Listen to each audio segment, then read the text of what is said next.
What's up? It's a Monday. It's time for another episode of Beats by Jer, and I'm your host, Jared Harris. As we kick off October, I want to take this moment to review a handful of shows I hit up in September. We look at recording and songwriting a lot on this podcast, and the final element of how we consume music, how artists present their craft, is the live context. This is something that is often overlooked here, but is in no way any less important. Considering I write concert reviews for the Spill magazine, this feels like a logical step, especially since September was jam-packed with live shows, definitely the most in a month that I've seen all year. It really was the best way to close out the summer. The month started with the Smashing Pumpkins' The World is a Vampire tour on September 2nd at Budweiser Stage. I want to give a big shout out to the team at the Spill magazine and Live Nation for the pass to get in. This was a really cool show for a number of reasons. For starters, the tour featured Rival Sons as openers. This is a band that I've appreciated since they first came around, but really got into them this year. Of course, this is partially due to their latest record, Dark Fighter, and the singles that they've been dropping ahead of Lightbringer, the companion album, 2 albums in 1 year. But also just putting, it's not just the new record, but this year I also just put the time in and the attention that this band deserves into their records. I will not lie, I was much more excited to see Rival Sons than any of the other bands on the bill, and this is no slight to neither the Smashing Pumpkins nor Interpol. This is purely complimentary to Rival Sons and the excitement that is surrounding this band at the moment. Having watched Rival Sons open the show, I will say that they are a hard act to follow. They opened their set with a slow ambient jam that bled seamlessly into Feral Roots, and just this alone is so impressive. Who, after all, who opens their set, let alone an entire show, with an acoustic-based jam filled with electric ambient lead lines? Just the very nature of starting a show this way is impressive, but to do it, it's so ballsy, but to do it in a way that, to just do it so captivatingly with a growing audience hanging on every note. It was a masterclass all on its own. Just this opening song was just so spectacularly performed. It was like a pot boiling over, slowly making it there with each member locked in with another, slowly building with each embellishment feeling necessary and directed, guided by intention. It was such a unexpected and cool moment, and considering this band could have opened up with one of their like really riff heavy Zeppelin-esque songs, to start off a show like this really demonstrated their musicality, really demonstrated their power as a live band. And again, it's just such a feat that I don't think most artists could deliver with such conviction and such success.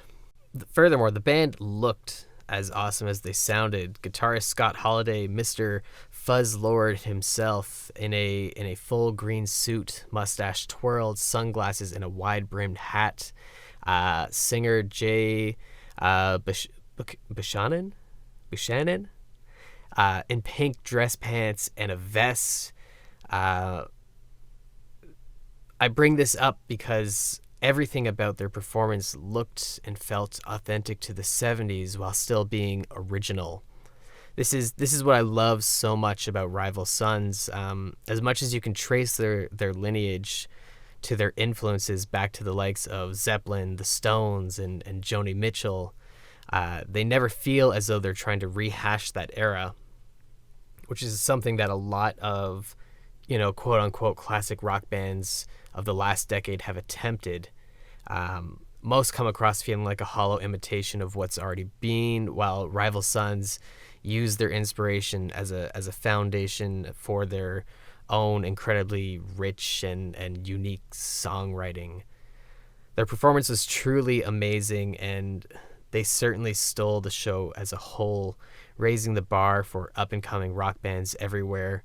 It's such a rare and special thing to see an opener outshine the rest of the bill, which, once again, is not a slight in any means to the other artists, but rather should be taken as the highest of praise for the phenomenal musicianship and live energy from rival sons. Interpol came on next, and honestly, despite their cult status, their iconic cult status, I am not sure if I had ever actually heard an Interpol song before this show. Their performance was all right. Their songs, presentation, performance, it's all very minimal. And this, of course, is the appeal to the post-rock, post-punk outfit, with a sound that resides at the crossroads between U2, Pearl Jam, and REM.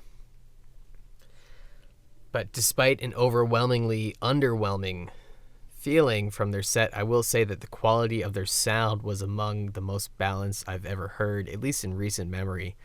There was kind of an air of just sit back, close your eyes, and enjoy the songs and the songwriting. That was their vibe, which is fine, I suppose, but it isn't really what you necessarily want from a concert, I would say.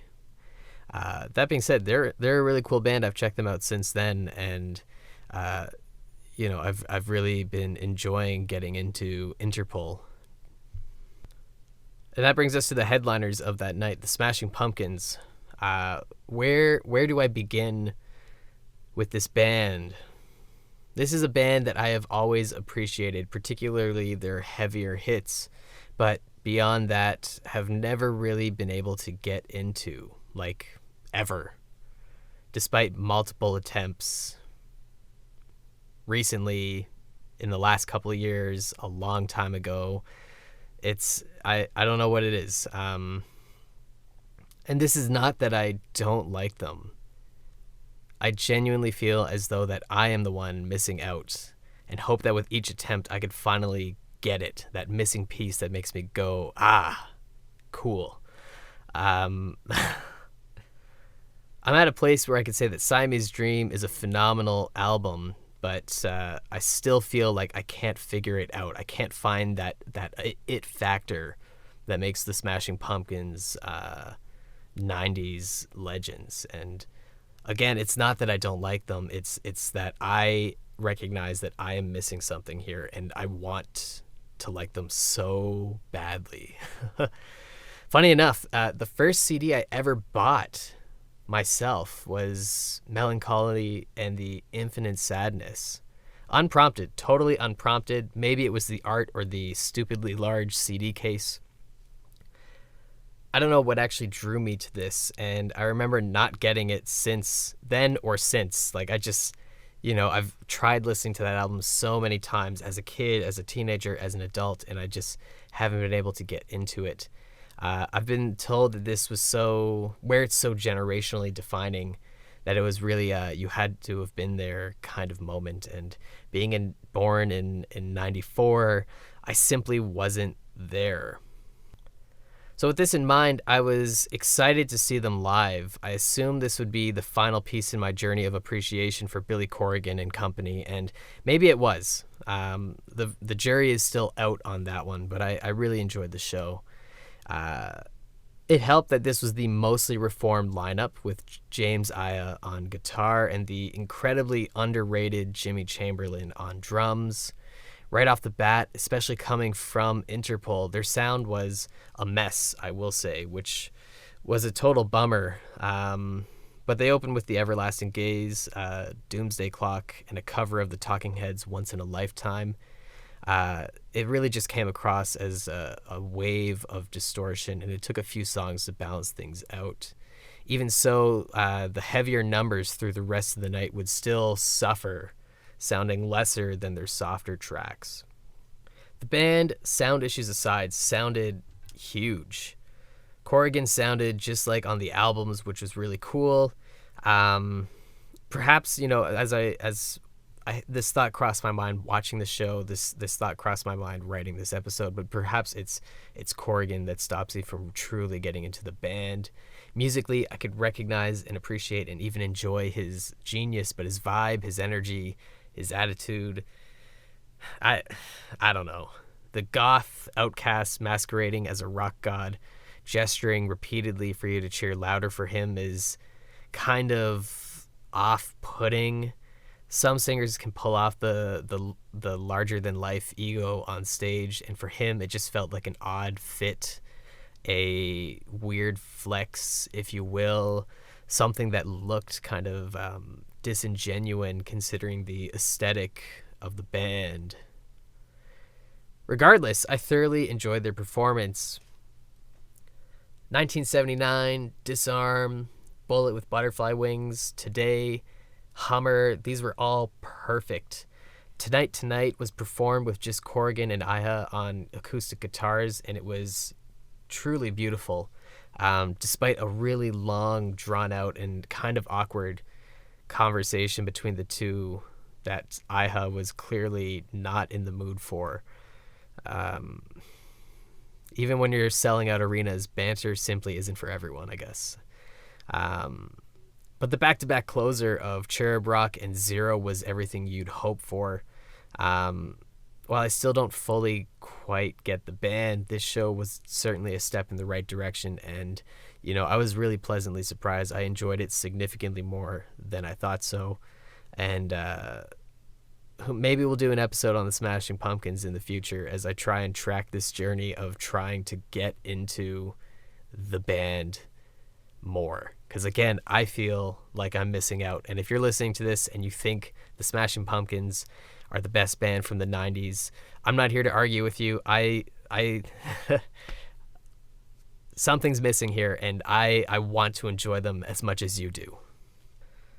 The next night, September 3rd, I went to see Guns N' Roses. This would be the second time I've seen them since reforming with Slash and Duff McKagan. And this one was a bit of a mixed bag, a real roller coaster of a night, unfortunately. Despite my recent episode examining the process behind the making of Chinese Democracy, I actually love Guns N' Roses. I think Appetite for Destruction is one of the greatest debut albums ever. So needless to say, I was absolutely stoked for their set at Toronto's Sky Dome. So let's start with the bad. I'm not here to rag on one of my favorite bands, but there were just a few things that stopped me from fully enjoying the show. First off, and most notably, was the sound of the show. I'm willing to understand that my seat was a factor in this. I was about 100 meters from the stage on Slash's side, but my problems with the sound go beyond the actual mix, which was muddy at times and hard to differentiate between the two guitars. But considering there's an abundance of people much further back and higher up in the venue, there was something to the sound that felt as though they were unprepared to put on a show in a venue of this size. This is, of course, the Sky Dome, the Rogers Center, that could hold anywhere from 40 to 50,000 people, depending on how they structure the floor setting. Mix aside, there were a number of moments throughout the 3-hour set where the guitars would drop much lower in the mix, or the vocals would jump way up there, just to immediately be brought back to the level that they were at. It really felt like someone leaned on the board and immediately pulled the slider back. And I mean, this is not something that would be impacted from where you're actually sitting in the venue. This is purely on the mixing end. And it just really, it really bothered me. This was only compounded when they rolled out the grand piano for November Rain, and it could hardly be heard. Could you imagine having the money to have a team of piano movers on the touring staff and the space to ship a grand piano and then not have it mic'd properly so that it's more of a visual than anything else? considering how big Guns N' Roses are, considering that pretty much since their inception, they've stayed as big despite their minimal output of work, they can most certainly afford the best teams, and this just came across as unprofessional on their audio crew. Besides this, however, the band performed for over 3 hours. This is Springsteen, Pearl Jam, McCartney level stuff. And as much as I love Guns N' Roses, let's remember they've got one perfect record, a pair of very good albums, a cool EP, a middle-of-the-road collection of covers, and Chinese Democracy. While they've more than earned their legendary status, they don't have the back catalog to make a 3+ hour set feel necessary. This brings us to the set list itself, which included unnecessary covers like Slither, Wichita Lineman, Down on the Farm, TVI, and forgettable songs, perhaps Absurd, Hard School, There Was a Time, and then others, right? Just some odd choices of songs that they included and songs they omitted. And with how they've been posting on their socials leading up to this show, since this show, it feels like they're really trying to flex their set length to further their own status as legends. It just, again, begs the question of if it was actually necessary. And according to Setlist FM, their set was 20% covers, which, for context, it was only 26% songs from Appetite. This definitely left me thinking, and I think I would much rather have enjoyed and even paid the same price for an hour set. A perfect hour of classic material, quality over quantity, an hour of some of the greatest hard rock songs ever recorded, just an hour of exactly what you want to hear, Appetite, and then some songs, maybe an hour and a half, I guess, but leaving it all out there that they are still one of the greatest hard rock bands of their time and beyond. Instead, leaning on the set that they chose, it just seemed like an odd choice to me. Despite my griping, moving on to the good, it was still Guns N' Roses. And while Axl's voice isn't what it was, the band sounded amazing.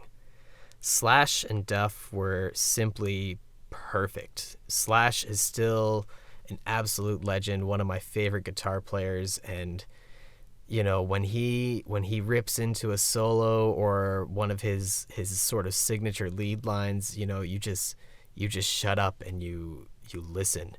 I can't say anything else about it.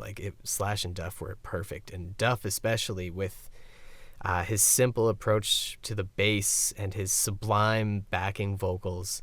It really felt that he carried the band. The two of them were certainly the foundational aspect, but Duff is the machine that keeps this band rolling. And I don't know if he actually gets enough credit or for what he does, as opposed to the credit that he gets for just being one of the original members of Guns N' Roses. And I think we need to take a second to recognize that what Duff's presence on stage is more than just that of an original member. It is that of a very talented musician who makes the band sound powerful and full, really. Highlights in their set included It's So Easy, Mr. Brownstone, Chinese Democracy, which was the inspiration for my recent episode on the album. Welcome to the Jungle, Pretty Tied Up, You Could Be Mine, Rocket Queen, Coma, a song that is regularly cut for time, and of course the closing Night Train and Paradise City. By this list alone, you can tell that I absolutely love this band. There were so many other songs they performed that were just, must-hears. Civil War, November Rain. There was a lot. Despite, the questionable set lists, when they play what you want them to play, it's on. Like it is like watching masters, legends of their craft doing exactly what you came to watch them do. It's really something special. It's thrilling. Uh, Despite the odd set list, when they're on, they were on, delivering the songs you wanted to hear like that. All around, I was happy to have went, and I cannot stress enough how phenomenal Slash and Duff were.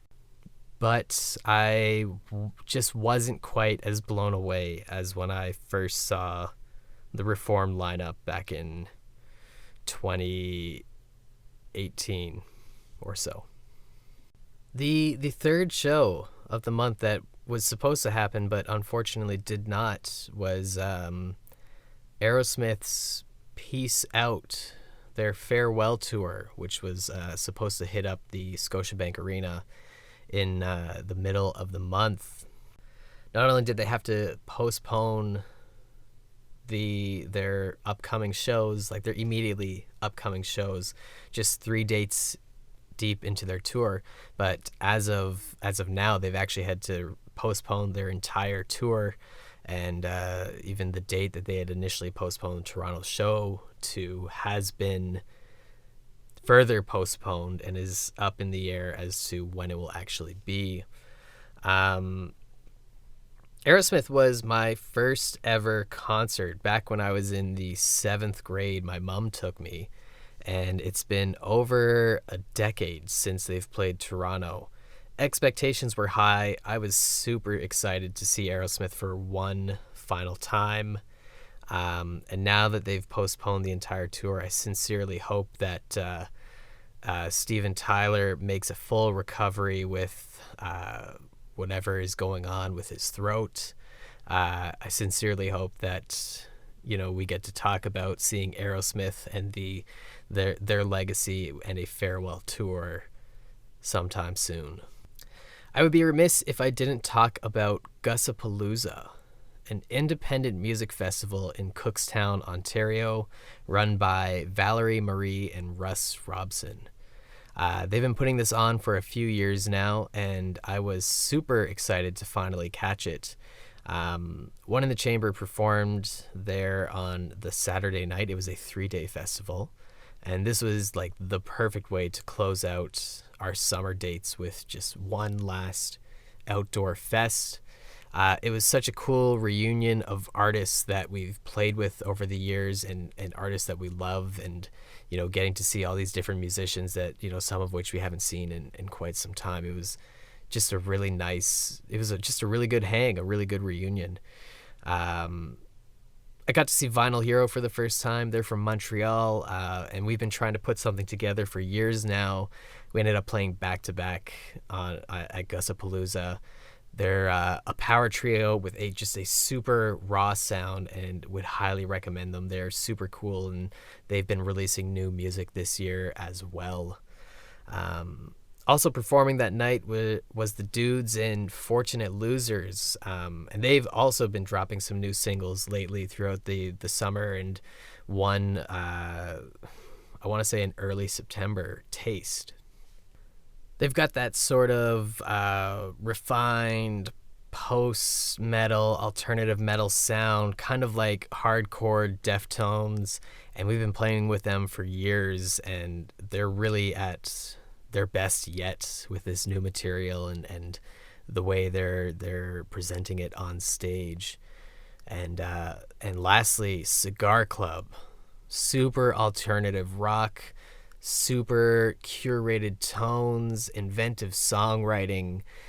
These guys are one of my favorite bands to catch in Toronto, and their set at Gussapolooza was just awesome, right? I don't think I've seen them in like a year or two, and to catch up with the guys and to see their set was amazing. They killed it as always. Big shout out to Gussapolooza for continuing to support independent and up and coming music the way that they do. The festival was really a cool experience.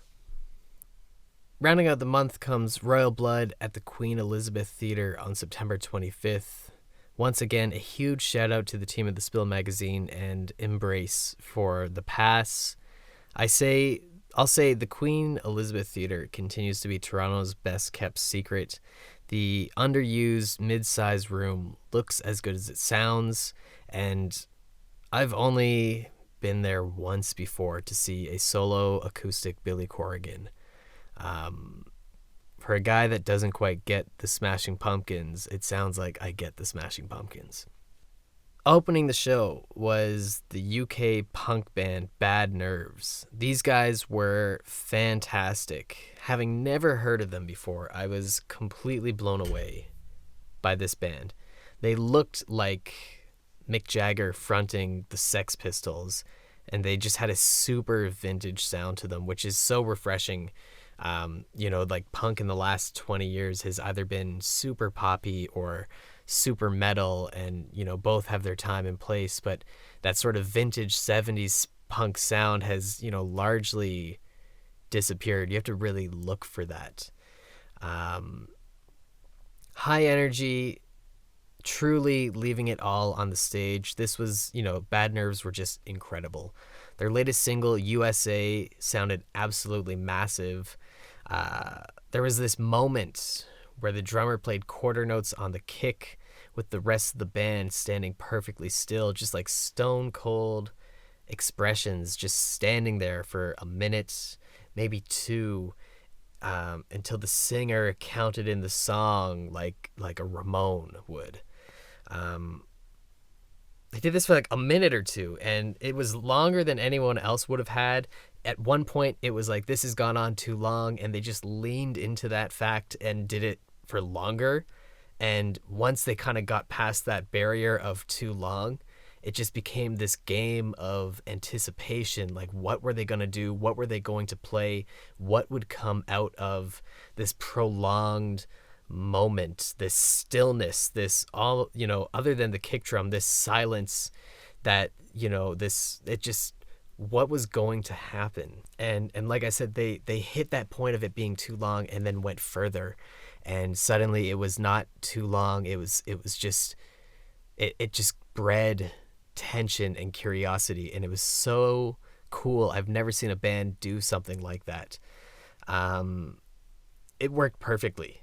I've never seen something like that. And it's, despite talking and gushing about Rival Sons from earlier in the month, again, it's just so cool to see an opener connect with an audience the way that Bad Nerves did, to see an opener that was truly exciting and thrilling and more than just a band on the bill. I've been listening to Bad Nerves all week since this show and watching their Toronto set, their Canadian debut. It felt like watching something special, history in the making, like something we'll be talking about for years to come. That those conversations of like, Bad Nerves are coming back, and it's like, yeah, I was there the first time they played here 10 years ago, whatever, right? It really felt like something special, something that we will remember, and it was a really fantastic set. Royal Blood, though, this is a band that I've been following for years. I saw them play an old King West bar, Tattoo, that no longer exists. But I saw them play this bar literally hours after they opened for the Foo Fighters earlier that same night.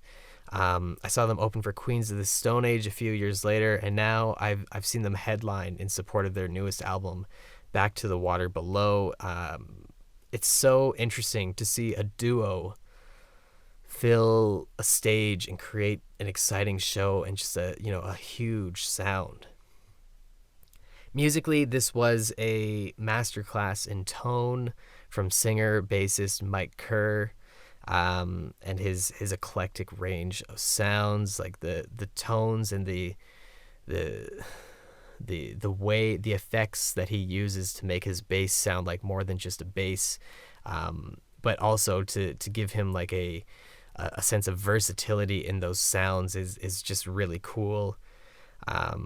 Drummer Ben Thatcher is an absolute machine, and despite his ice-cold expression, was definitely a fan favorite wearing a CN Tower t-shirt and a Blue Jays hat.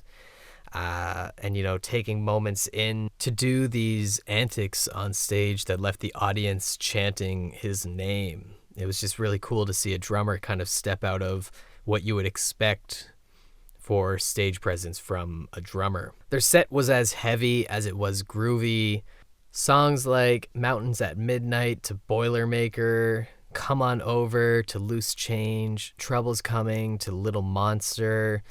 Equally effective at both, this band has really fleshed out their sound in a way that seems to chart new courses without sacrificing their initial appeal. And it's just like, it was a rock show. And when they're playing their hard rock, sort of alternative rock stuff, right, there's people surfing the crowd. There's not really moshing, but it feels like a rock show.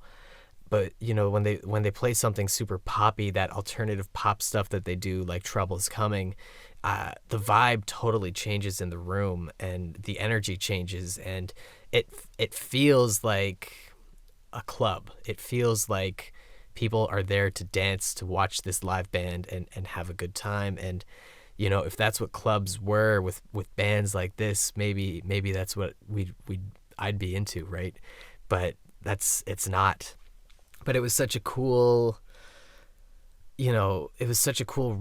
range that the band has, and to be able to direct the energy of the audience so effectively was really just mesmerizing in that way.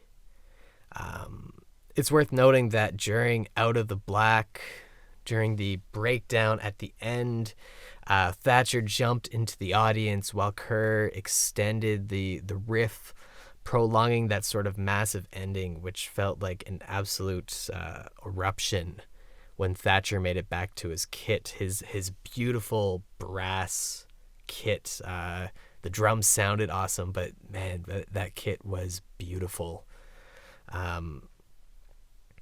10 out of 10, would most definitely go again. I've seen Royal Blood 3 times, and it's felt like 3 different shows, and I would highly encourage you to check them out. One final note, and what made this show really stand out was the use of a third member on stage, Dan Watts, on additional vocals, percussion, and synths. Like I said, having seen the band 3 times, the first time it was just the two of them in a really small club. The ceiling was so low that Kerr's bass was hitting the roof. It was just a really raw environment. It was awesome. Seeing them open for Queens of the Stone Age, where, this is following the release of their second record, there was a lot of backing tracks that played the synth lines that the band couldn't replicate as just two of them on stage. Backing vocals, again, just coming through to the tracks. And I get it. It was a means of filling out their sound. But what Watts brought to this was the middle ground between the two. He was only on stage for those moments when he was needed, those songs that required the percussion, the synths, the vocals, which in those moments meant that he filled out the sound, without the use of a backing track. And of course, leaving the stage for the songs where his skill set was not required, which kept those heavier songs feeling as raw, as visceral as when the band was first starting out touring their first record. It was a really cool way to kind of reinvent their live show in a more organic route, rather than relying on backing tracks, and something that I really appreciated from their performance. Like I said, Royal Blood never disappoints. Would absolutely recommend checking them out, and I will probably see you at the next show. And there you have it. September really was an exciting month for live music. Here's hoping the rest of the year proves to be even half as fruitful. That'll be a good time. As always, I'm Jared Harris, and this has been Beats by Jer.